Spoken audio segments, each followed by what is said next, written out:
today's day and age, right? What are the leadership qualities or styles that kind of set people apart when you are hiring people, especially in a tech data driven world and an industry, right? What are the key qualities that you look for as leadership potential candidates, and what are the qualities that you like in candidates that you hire? What kind of people you look for, especially in entrepreneurship consulting? What is the mindset? What is the thinking process? Like, what kind of people do you like?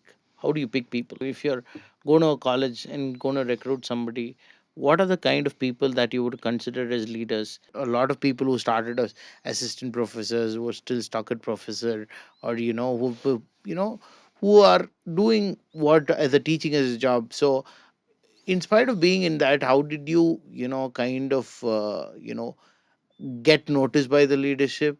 How did you move in a placement, and how did you make it a success, although it was not something that you studied for or somebody trained you and all of that? And with few more corporate people who had come in and left without success. So how did you crack that in a competitive field like data science, right, where everybody wants to get through and there is a lot of influx of talent, right?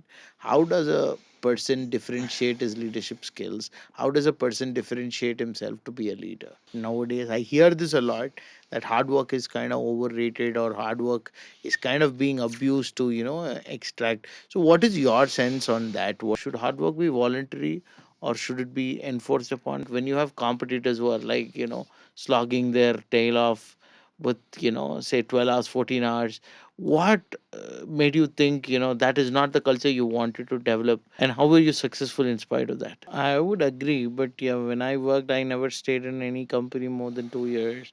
So but then the system also generally tends to reward people who move. You move when you have nothing else to learn, or your manager is a person that you don't want to stand anymore. How do you ensure there is accountability, hard work, and persistence when you let it run autonomously? Is it true that I read somewhere that micromanagers tend to have incompetent people, that they don't know how to do their job, that they have to kind of handhold them and ensure that every task is done?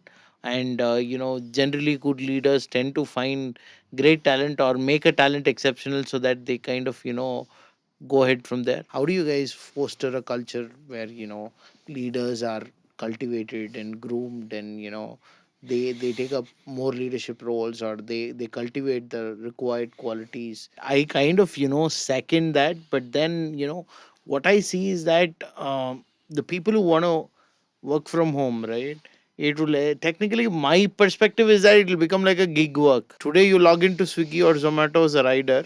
Today you get a job. Yes, you get a job. You get paid for that job, and then you're done. Right. So the moment there is no peer group learning, and you are just a number on my spreadsheet if you're working from home. So the easiest ones to strike off are the numbers on the spreadsheet when you're doing cost cutting, because you don't have any emotion, you don't have anything attached to them. And it also kind of there is another thing, that when you're working from home, right, technically the work tends to be the 5 day work that they give tends to fill up only 2 days of time.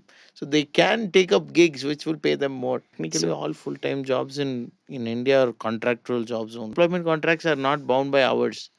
It's Yeah. technically 40 hours a week, Yeah. but no, it's like that prohibits you from working anywhere, anything, anyhow, Yeah. Yeah. while And paying I you 3 lakhs per annum. That's the catch. Yeah, when your knees are not working anymore, what is the point of having all the money in the world? 40 hours per week concept was introduced in about 100 years ago, a century ago, by Henry Ford. yeah. Right. And 100 years later, with so much productivity, so much technology, I don't understand why we still need 40 hours per week to get stuff done. We should go to 3 day work week, 5 hours work day. Then, no more this.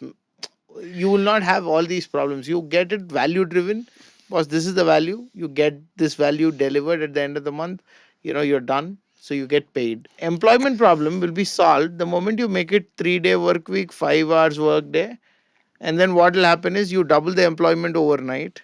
Everybody has got jobs. If you look at India, India has a problem of its own that can be solved by only People who understand the dynamics within India, unless you move to that model, you will not figure out a way why you need, like, till COVID came, you did not care about how can somebody be productive without traveling 40 kilometers a day.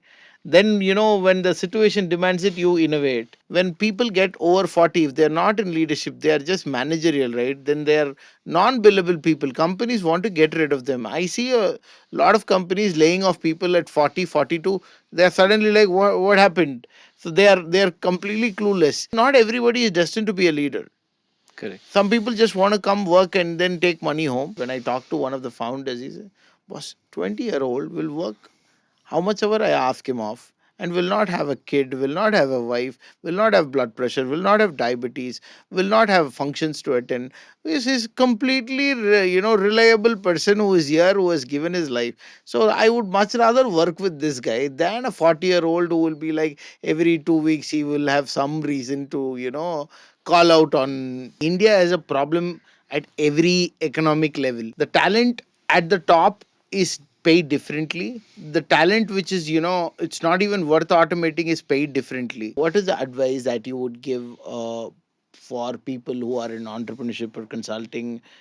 How do they approach leadership in today's digital AI age, right? What Mhm. are the qualities or skills that young professionals or students should develop to become leaders? What is the importance of staying current and continuing to innovate while you are becoming a leader? How does this whole program that we have kind of crafted for the student is helping you to build leaders within Vishwakarma?